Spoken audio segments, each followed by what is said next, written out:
गीता में श्री कृष्ण कहते हैं, मैं मृत्यु हूं जो सब कुछ नष्ट कर देती है। मैं उत्पत्ति का कारण हूं जो सृष्टि को जन्म देता है। और स्त्रियों में मैं कीर्ति हूं, श्री हूं, वाक हूं, स्मृति हूं, मेधा हूं, धैर्य हूं और क्षमा हूं। गीता अध्याय 10 श्लोक 34। क्या गजब की बात है।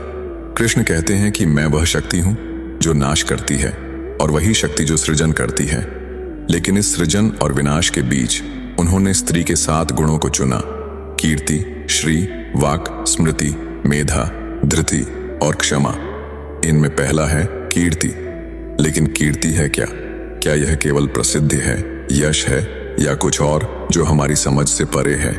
कीर्ति वह आंतरिक सौंदर्य है जो बाहरी रूप से परे है।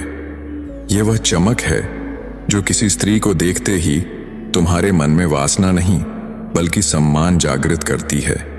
यह वह शक्ति है जो आंखों में नहीं आत्मा में बसती है। लेकिन देखो आज का समाज क्या करता है। आज जब हम किसी स्त्री को देखते हैं तो क्या हम वाकई उसे देखते हैं? नहीं, हम एक छवि देखते हैं। एक ऐसी छवि जो समाज ने बनाई है। एक हॉट लड़की, एक वस्तु, एक मनोरंजन का साधन। उसका चलना, उसका बोलना, उसके कपड़े, सब कुछ पुरुष की इच्छाओं को भड़काने के लिए चुना गया लगता है। लेकिन सवाल यह है, क्या वह स्त्री वाकई वह है जो दिखाई देती है, या वह कुछ और है जिसे हमने देखना ही छोड़ दिया? आज की दुनिया में स्त्री को एक वस्तु बना दिया गया है। उसके कपड़े, उसका श्रृंगार, उसकी हर हरकत, सब कुछ एक बाजार में बिकने वाली चीज की तरह प्रस्तुत किया जाता है। और सबसे दुखद बात, कई बार वह स्वयं भी इस छवि में खो जाती है।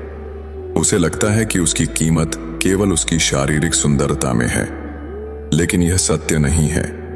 सत्य यह है कि हर स्त्री में वह कीर्ति छिपी है जो उसे एक अनमोल रत्न बनाती है। वह कीर्ति जो उसे केवल पुरुष की नजरों का विषय नहीं बल्कि एक स्वतंत्र, सशक्त आत्मा बनाती है। तो कीर्ति है क्या? कीर्ति वह सौंदर्य है जो देखने वाले के मन में शांति लाता है। वह शक्ति है जो वासना की आग को बुझा देती है। वह गुण है जो स्त्री को यह विश्वास दिलाता है कि वह केवल एक शरीर नहीं बल्कि एक आत्मा है। और यह कीर्ति कोई बाहरी चीज नहीं है। इसे न तो बाजार में खरीदा जा सकता है, न ही मेकअप से पाया जा सकता है। यह तो वह आंतरिक साधना है जो स्त्री को अपने भीतर की शक्ति से जोड़ती है। कल्पना करो, तुम एक समुद्र तट पर हो। वहां एक स्त्री है, सुंदर, आकर्षक। भीड़ उसे देख रही है और उसकी सुंदरता में खो रही है। लेकिन क्या वह सुंदरता कीर्ति है? नहीं, क्योंकि वह सुंदरता राग पैदा करती है, इच्छा पैदा करती है। अब उसी स्त्री को घर में देखो, अपने पति के साथ, अपने बच्चों के साथ। वहां वह माँ है, वह पत्नी है, वह सृजन की शक्ति है। वहां उसकी सुंदरता में एक शांति है, एक गरिमा है। यही कीर्ति है। लेकिन हमारा समाज दोहरे मापदंडों में जीता है।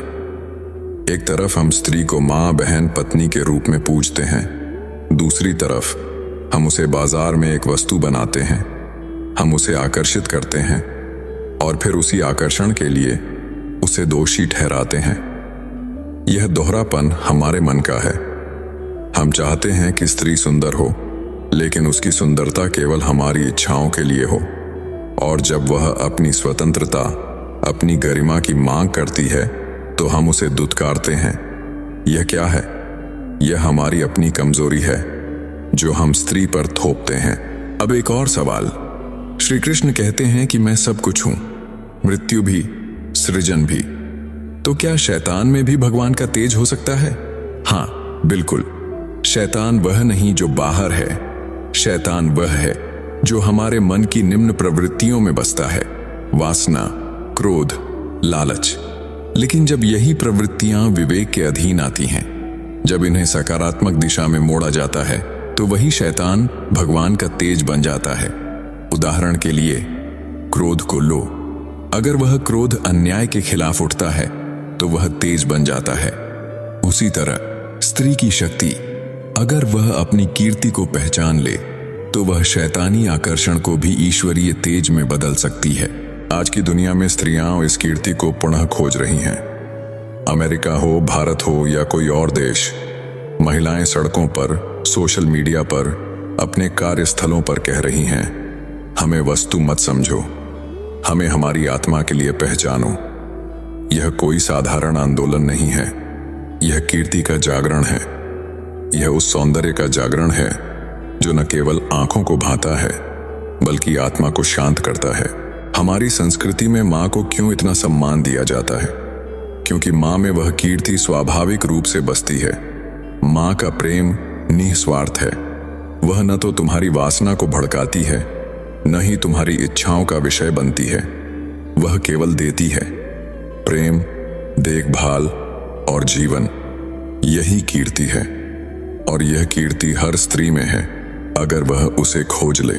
पुरुष और स्त्री की आध्यात्मिकता पर अब एक गहरी बात। पुरुष और स्त्री की आध्यात्मिक यात्रा अलग है। पुरुष जब अपनी वासना पर विजय पाता है तो उसे ब्रह्मचर्य प्राप्त होता है। यह ब्रह्मचर्य एक फूल की तरह खिलता है जो उसकी ऊर्जा को आध्यात्मिक शक्ति में बदल देता है। लेकिन स्त्री की प्रकृति भिन्न है। उसकी जैविक व्यवस्था, उसका मासिक धर्म, उसकी सृजन की शक्ति, यह सब उसे पुरुष से अलग बनाता है। इसीलिए स्त्री का ब्रह्मचर्य कीर्ति में फलता है। यह वह सौंदर्य है जो न केवल उसे स्वयं को सम्मान देता है बल्कि दूसरों को भी सम्मान सिखाता है। तो दोस्तों, कीर्ति कोई साधारण गुण नहीं है। यह वह आग है जो बुझाती है। यह वह सौंदर्य है जो शांत करता है।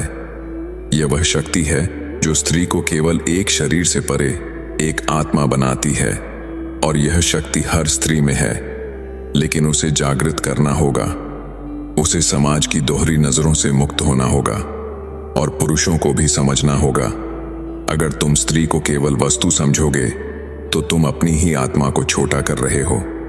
कीर्ति का सम्मान करो, क्योंकि कीर्ति में ही सृष्टि का सच्चा सौंदर्य है। तो आज इस पल में अपने भीतर झांको। क्या तुम उस कीर्ति को देख पा रहे हो? क्या तुम उस सौंदर्य को महसूस कर पा रहे हो जो केवल बाहर नहीं बल्कि भीतर से आता है? अगर हां, तो तुमने जीवन का एक रहस्य खोज लिया, और अगर नहीं तो अभी शुरू करो, क्योंकि कीर्ति का रास्ता कठिन है पर वह तुम्हें मुक्ति देगा। अगर आपको हमारा कंटेंट पसंद आए तो फटाफट लाइक दबाएं, सब्सक्राइब करें और घंटी को ऑन करें ताकि कोई भी अपडेट मिस न हो। और हाँ, अपने दोस्तों रिश्तेदारों के साथ शेयर करना न भूलें, क्योंकि अच्छी चीजें बांटने से ही बढ़ती हैं। तो चलिए अब लाइक, सब्सक्राइब और शेयर करके हमारा हौसला बढ़ाएं।